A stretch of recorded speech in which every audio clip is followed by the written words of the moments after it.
একজন উচ্চপদস্থ সেনা অফিসারের বাসা থেকে আওয়ামী লীগের আলী হোসেন শিশির সম্ভবত তার নাম, সে আবার হত্যা মামলার আসামি, তাকে বৈষম্য বিরোধী ছাত্র জনতা এবং পুলিশের সহায়তায় তাকে অ্যারেস্ট।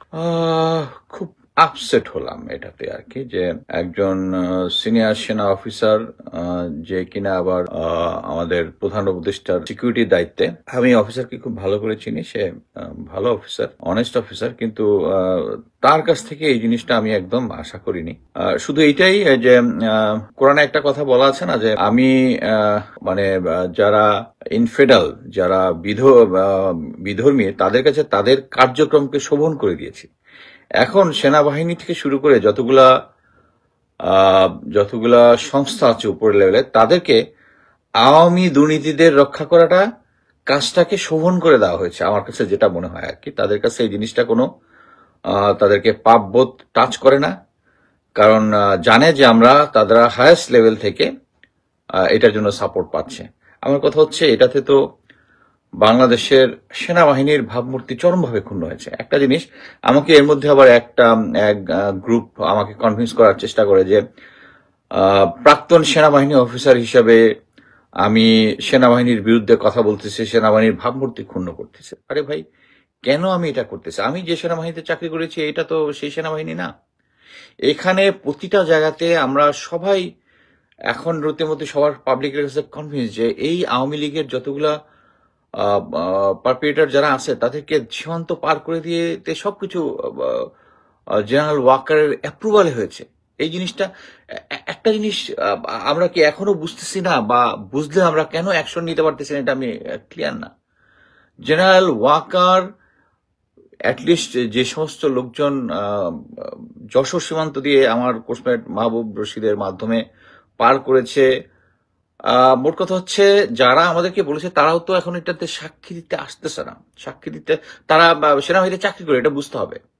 আপনারা দেখেন, আমরা যখন 5ই আগস্ট যখন কুমিল্লাতে এপিসি নিয়ে কতগুলো ক্যাপ্টেন বেরিয়ে গেছিল, আমরা খুব অ্যাপ্রিসিয়েট করতেছিলাম, কিন্তু এখন মনে রাখেন ওরা কিন্তু এখন জাস্ট চিপার মধ্যে আছে, কারণ হাই র্যাঙ্কিং যতগুলো আছে সবগুলো হচ্ছে আওয়ামী ল্যাসপেন্সার, এবং তাদের কাছে এই জিনিসটা স্বাভাবিক। আমি অনেক স্টোরি জানি, মনে করেন যে আমি যেগুলা ভেরিফাই করতে না পারি এগুলো কিন্তু পাবলিককে বলি না। যেমন একটা স্টোরি আপনাকে বলি, 7 তারিখের দিকে বা 8 তারিখের দিকে হবে, এক অফিসার ঢাকা ক্যান্টনমেন্ট পর্যন্ত, রিটায়ার্ড অফিসার, লিফট নেবে, কোনো গাড়ি পাচ্ছে না, দেখেছি সেনা কনভয়ে যাচ্ছে। তো তাকে একটু রিকোয়েস্ট করলো যে আমি ক্যান্টনমেন্টে যাব, তোমার গাড়িতে, বলে যায় ঠিক আছে স্যার, যেহেতু সে রিটায়ার্ড অফিসার আপনাকে পিছিয়ে পিক আপে ওঠেন। পিক আপে উঠে দেখে যে সমস্ত রাঘব বল, আমি নাম বলতেছিলাম, আমি রাঘব বল দেখে তারা ক্যান্টনমেন্টে নিয়ে যাচ্ছে।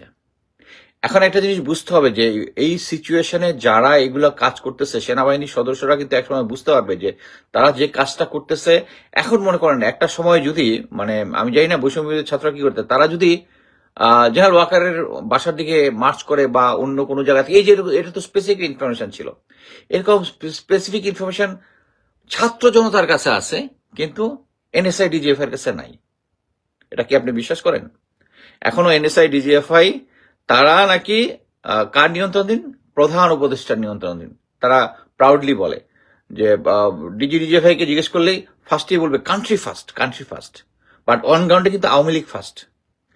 কারণ একটা জিনিস দেখেন যে ছাত্র জনতা এই সমস্ত তথ্য জানে, কিন্তু গোয়েন্দা সংস্থাগুলো জানে না, এবং গোয়েন্দা সংস্থা হচ্ছে সরাসরি প্রফেসর ইউনূসের নিয়ন্ত্রণাধীন। আসলে নিয়ন্ত্রণাধীন।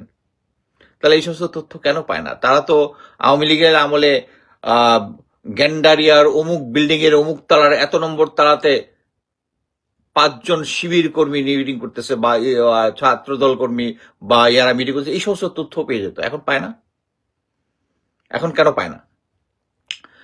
সো আমাকে যারা ফ্রেন্ডস অ্যান্ড ফ্যামিলি এবং যারা সেনাবাহিনীর সদস্যরা আমাকে অ্যাডভাইস দিতে আসেন যে আমার সেনাবাহিনীর বিরুদ্ধে কথা বলা উচিত না, তারা দয়া করে প্রেসিডেন্ট জেনারেলদেরকে অ্যাডভাইস দেন যে এক সময় আসবে এই বৈষম্য বিরোধী ছাত্ররা ওই জেনারেলদের, সার্ভিং জেনারেলদের বাসায় চলে যাবে।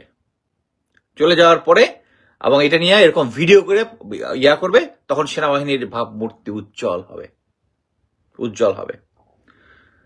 আমি সেনাবাহিনীর অনেক কিছু নিয়ে কথা বলতে চাই না, চাই না। আবার আপনারা কয়েকদিন আগে দেখেছেন যে পিএসসি চেয়ারম্যানের জন্য একজন অফিসারের নাম প্রপোজ করেছে। এটা হচ্ছে সেম জিনিস যে আওয়ামী লীগের যারা হচ্ছে যাদের মধ্যে সমস্যা আছে তাদেরকে প্রপোজ করলে তাদের দিয়ে তাদের মতো কাজ করানো যায়। এবং এটা নিয়ে আমি কথা বললাম না, কিন্তু আলটিমেটলি দেখেন এখন কিন্তু আমি যেটা বলেছি ওইটার পক্ষে মানে পিনাকি দাও ওই অফিসারের সাপোর্টে ভিডিও করেছিলেন, কিন্তু এখন কিন্তু ক্লিয়ার হয়ে গেছে যে that was a bad decision.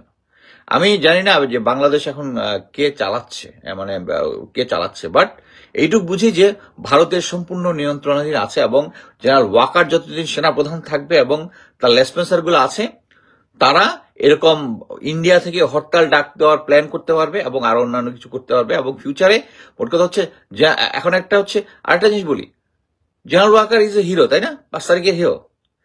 এর আগের এক সপ্তাহ পর্যন্ত সেনা অফিসাররা আতঙ্কে ছিল যে জেনারেল ওয়াকার বলেছে কি বলে অ্যামুনিশন এক্সপেন্ডিচার রিপোর্ট দিতে হবে, তার মানে হচ্ছে পাবলিকের দিকে কয় রাউন্ড গুলি করেছে ওইটা জানাইতে হবে।